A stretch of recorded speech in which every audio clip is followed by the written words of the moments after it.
I seguim al Far i ho fem viatjant i a més convidant-vos a aquells que no només ens escolteu sinó que teniu la possibilitat també de poder-nos veure, a que ho feu a partir d'ara al llarg dels propers minuts a través de les xarxes socials del programa, a través del YouTube i a través de la nostra pròpia web, alfarfm.cat. I és que viatgem, malgrat que no ens movem d'aquest entorn, malgrat que ens quedem aquí a l'estudi, viatgem cap al projecte La Platxeta. Això està a la Barceloneta, a la ciutat de Barcelona, per conèixer aquest projecte i algunes peculiaritats i algunes dels productes que sovint es tracten aquí a la Platxeta. Ens n'anem cap al Moll del Rellotge amb la Cristina Caparrós. Cristina, què tal? Molt bona tarda, com estàs? Hola, bona tarda. Doncs mira, aquí estic al Nus, que com que encara estem així com de veda, doncs encara podem fer el programa des d'aquí.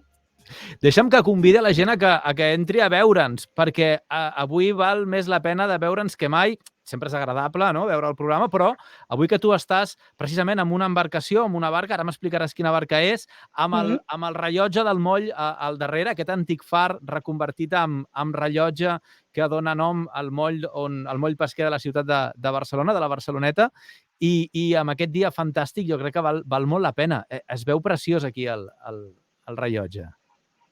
Sí, tenim la sort de tenir aquest rellotge, com tu deies, que és com superemblemàtic i per nosaltres és com el simbolisme de tornar a casa, no? Sempre que el veiem ens sentim com que ja som aquí. Fins i tot quan les barques estan fora o van a fer alguna reparació, quan tornen és com veig el moll i ja està, estem a casa. Sí, tenim molta sort. Escolta'm, explica'm, abans d'entrar a parlar, avui parlarem, atenció, jo us avanço de la gamba blanca, ara parlarem d'aquesta gamba blanca, però deixa'm aprofitar el lloc on estàs, a l'entorn on et trobes, perquè ens expliquis en quin tipus d'embarcació és, quina és, com és, dona'ns 4 dades del que t'envolta. Sí, mireu, ara estem al moll de pescadors, el que se'n diu el moll del rellotge, degut a la torre, i està el que seria davant del Mare Magno de Barcelona i jo veig des d'aquí, per exemple, el World Trade Center. Llavors, nosaltres a Barcelona tenim ara un port que havíem sigut molts més, però en aquests moments quedem 23 embarcacions. 11 d'encerclament, 2 d'arts menors, o sigui, un tresmeller i un palangrer, i llavors quedem 9 arrossegaments. Jo ara en aquests moments estic en un d'aquests 9 arrossegaments, que és el Nus, que és una de les embarcacions de les que jo soc armadora, i bueno, n'hi ha aquí les 8 restants pintades, lijades, preparades ja amb tots els motors a punt, perquè després d'aquests 2 mesos quasi de parada biològica, que ens falta ara molt poquet, doncs ja ho tenim tot enllestit i amb moltíssimes ganes per tornar a pescar. Aquesta és una embarcació d'arrossegament, per tant, és una d'aquelles embarcacions que s'utilitzen precisament per la pesca de la gamba. Amb aquesta embarcació, a quantes milles més o menys sortiu a pescar? Bueno, anem per la zona del Garraf i pesquem una mica els caladers que també pesquen al port de Vilanova, i el Nus i l'Ostra sovint sí que van a la gamba vermella, tot i que avui parlarem de la gamba blanca, que a vegades també en pesquen i d'altres embarcacions també en pesquen. I bueno, és un arrossegament que té uns 20, el Nus té 22 metres d'eslora i bueno, normalment fa bastanta feina i estem molt contents. És de les més jovenetes, és del 2006 el Nus. Doncs, escolta'm, anem a parlar de la gamba blanca. Només els que ens pugueu veure, fixeu-vos el detall del volum de l'embarcació, és a dir, se't veu absolutament coberta, és a dir, és una embarcació gran, parlaves de 22 metres, però que evidentment cobreix bé els mariners, és a dir, estem parlant d'una embarcació important.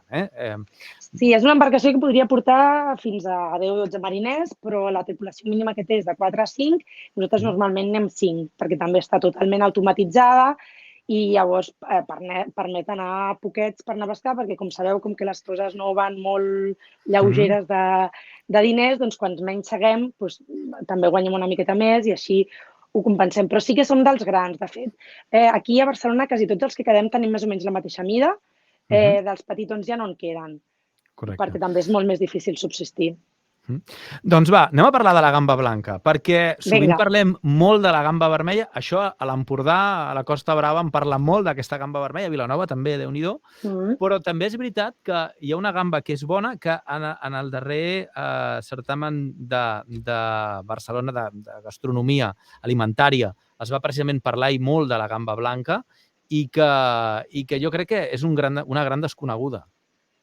Sí, de fet, nosaltres el que reivindiquem una mica amb la gamba blanca és que sovint es parla de pesca d'aquelles espècies que desapareixen o que canvien de tamany o de temporada i ens posem totes les mans al cap ja hauríem de fer-ho millor.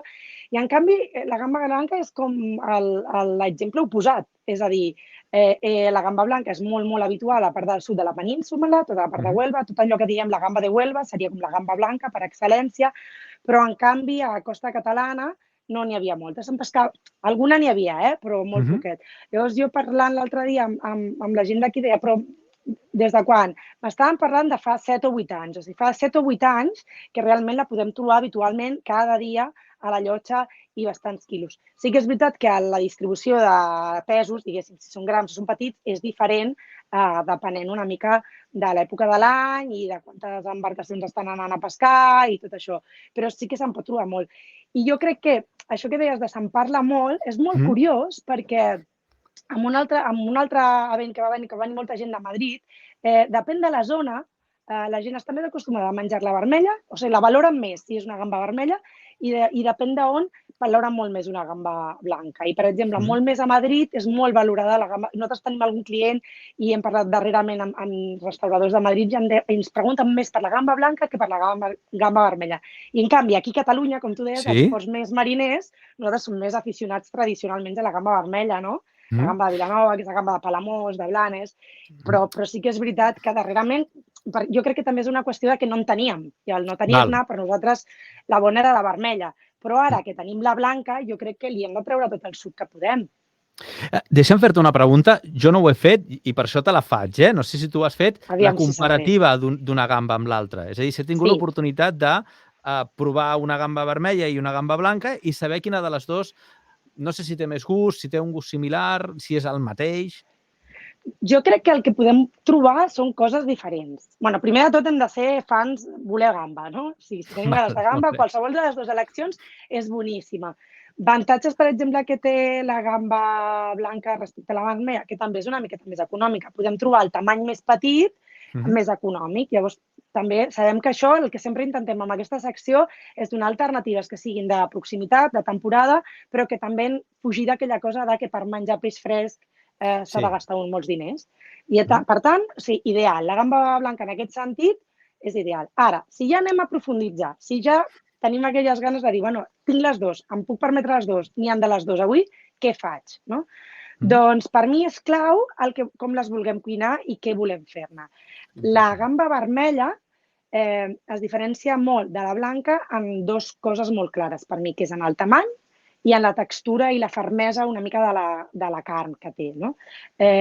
La gamba vermella tenim diferents tamanys, i com que avui estem a YouTube també podem fer una mica. No us les podem ensenyar perquè, com sabeu, estem de parada biològica, per tant no estem pescant gamba blanca i gamba vermella. Però sí que tenim, per exemple, que la petita és bastant equivalent, però en canvi la mitjana gran de la blanca és més semblant a la mitjana de la vermella. I, en canvi, amb la vermella encara tenim més mides, que tenim la mitjana gran i la extra gran. En canvi, a la blanca no podem passar d'aquí. O sigui, no ens trobem uns gambots blancs aquí, així. No, màxim tenim una cosa així, que també són molt bones. Ja sabeu que, bueno, els que m'heu sentit algunes vegades, nosaltres a casa som més fans de la gamba més petita que no tan gran, Però, bueno, això ja va a gustos. Va a gustos. A gustos, a gustos. L'altra cosa que trobem és que la gamba vermella és una gamba que té com molt de gust, molta intensitat de gust. Hi ha molta gent que et diu, per mi és massa, per aquest plat em treu massa protagonista, em ressalta massa. I, en canvi, la gamba blanca el que té un gust més suau. Seria un gust més semblant, diguem, entre el llagostí i l'escamarlà. No és ben bé, no té res a veure, però perquè ens entenguem una mica, és un gust més pla. No amb tanta gust com de mar, sinó que notem més la textura. I la textura, la fermesa de la carn, en el cas de la gamba blanca, és molt més dura. és una carn més ferma i, en canvi, amb la blanca, respectant una cocció molt curta, és més suau, no té tanta fibra i és més melosa, diguéssim. Llavors, depèn com la vulguem cuinar al final i com la vulguem, exacte. És a dir, sembla que la blanca és més resistent a les coccions, no? El fet de ser més dura, no? Em deies, la carn de la blanca és més dura, per tant, més resistent a les coccions, als sucs i aquestes coses, sobretot si barregem altres espècies. I diguéssim que la gamba vermella, per als amants del peix i del marisc, és ideal per menjar-la sola. És a dir, per menjar-la a la planxa, per menjar-la cuinada d'una manera molt senzilla. Sí. Tot i així, jo avui us he portat 2 receptes. Ah, molt bé. Ole.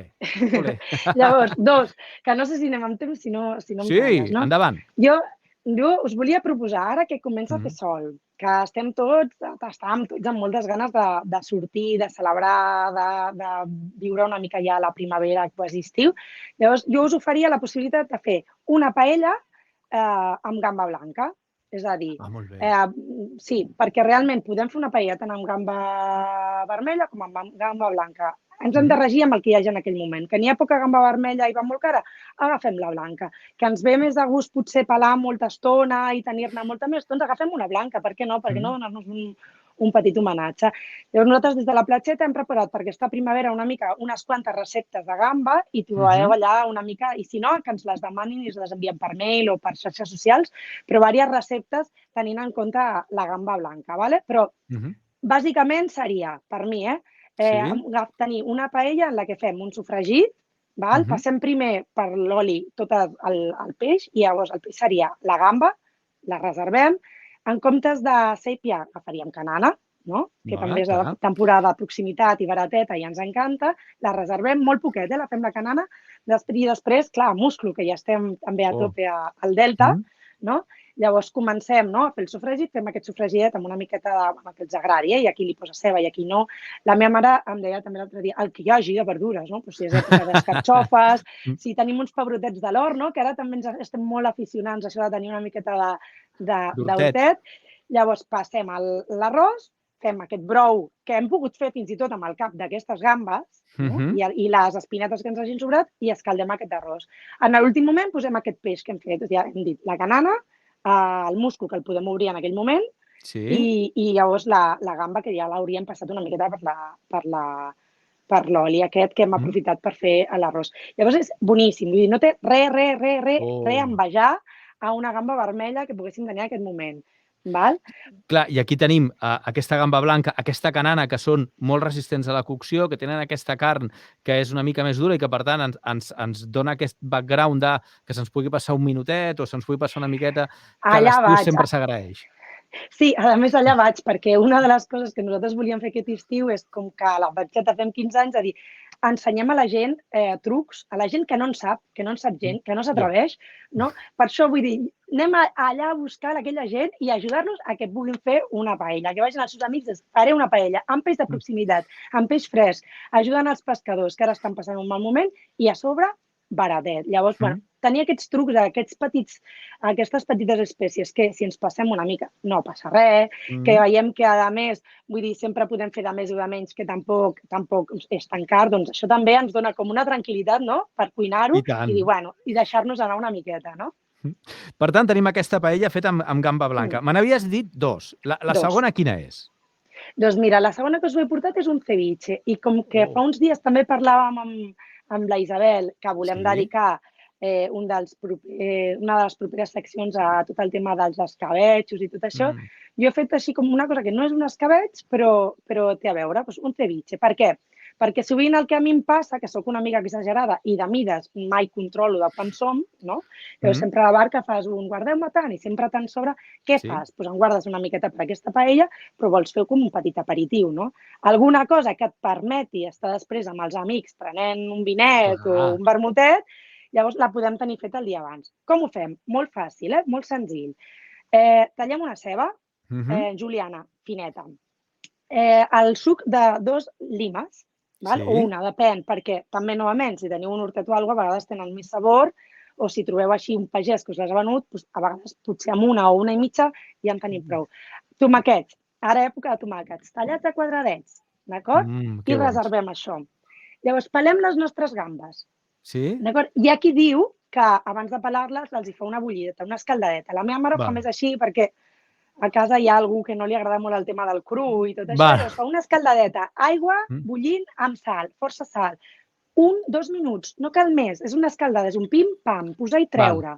Sí? Baixem, les traiem, deixem, si podem, amb una miqueta de gel perquè pagui la cocció, llavors les pelem i aquesta gamba peladeta la barregem amb aquesta miqueta de lima, posem molt d'oli, sal, pebre i bastant de cilantre al gust, perquè el cilantre també és aquelles coses que o t'encanta o no.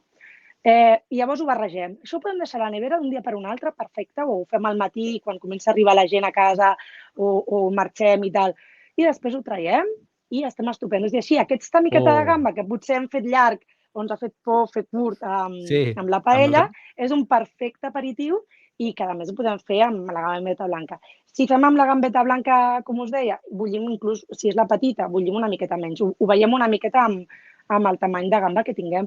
Però jo crec que és algo fresc, no? Que a més podem aprofitar tot el que ens ve a l'hort, que sigui propi o de les nostres pagesos d'ara, i que fa com molt estiu, no? Que ja en tenim com ganes. És meravellós. Jo, després d'aquestes dues receptes i de parlar tota l'estona de gamba, el que pensava ara és quan surt el nus a pescar, perquè necessitem aquesta gamba fresca de proximitat que porteu als pescadors de casa, en aquest cas els de la Barceloneta, a la Geltruls de Vilanova i els d'Arenys, els de Palamós, els de Palamós. Necessitem que sortiu ja a pescar aquesta gamba. Sí, tenim moltes ganes. De fet, tenim molt la sort de que, jo com sempre dic, proximitat cadascú té la seva, però tenim la sort de que en qualsevol lloc de Catalunya podem trobar un producte perfecte, preciós, impecable i d'una qualitat extrema. Nosaltres aquests dies, de fet, estem portant la gamba de Vilanova i us haig de dir que és una meravella poder treballar amb els companys i les companyes d'allà perquè és increïble, però sí que tenim moltes ganes de tornar a pescar i serà el dia 8 de juny. El dia 8 de juny comencem a pescar i ja en tenim ganes. Que no sabem, no sabem molt bé com es gestionaran totes les dificultats amb les que vam acabar de pescar quan vam acabar el mes de març, però al final el que sabem fer és pescar i almenys ho lluitarem des de mar. I nosaltres us ajudarem en tot el que puguem. Us recomano que entreu a laplatxeta.net. Entreu a laplatxeta.net. Crec que la barca que hi ha és precisament el nus. Sí, és el nus, sí. Que sí? I si baixeu una miqueta... El nus o l'hòstia. Sí, doncs una de les dues. Però si baixeu una miqueta amb l'escroll veureu una cistella fantàstica de peix, que és una imatge del que podeu portar-vos a casa acabat de pescar i que la platgeta, més enllà de donar-nos aquestes receptes i apropar-nos tota aquesta cultura marinera, també ofereix als que vulgueu d'alguna manera comprar peix fresc de proximitat. Cristina, moltíssimes ganes ja d'asseure'ns, de fer aquest vermut que feies ara amb el ceviche, però fer-lo amb l'equip del Far, tu. Hem d'organitzar això. Doncs moltíssimes gràcies i que vagi molt bé, Cristina, una abraçada ben forta i fins la propera. Doncs nosaltres ho deixem aquí, hem connectat amb el projecte... Perdonem. No pateixis, ha fallat una mica la connexió. Que vagi molt bé, Cristina, gràcies. Moltíssimes gràcies. Vinga, a reveure. Vinga, adéu. Doncs ho deixem aquí, ja ho sabeu, laplatxeta.net, ja trobareu tota la informació, les receptes i molta informació sobre peix de proximitat.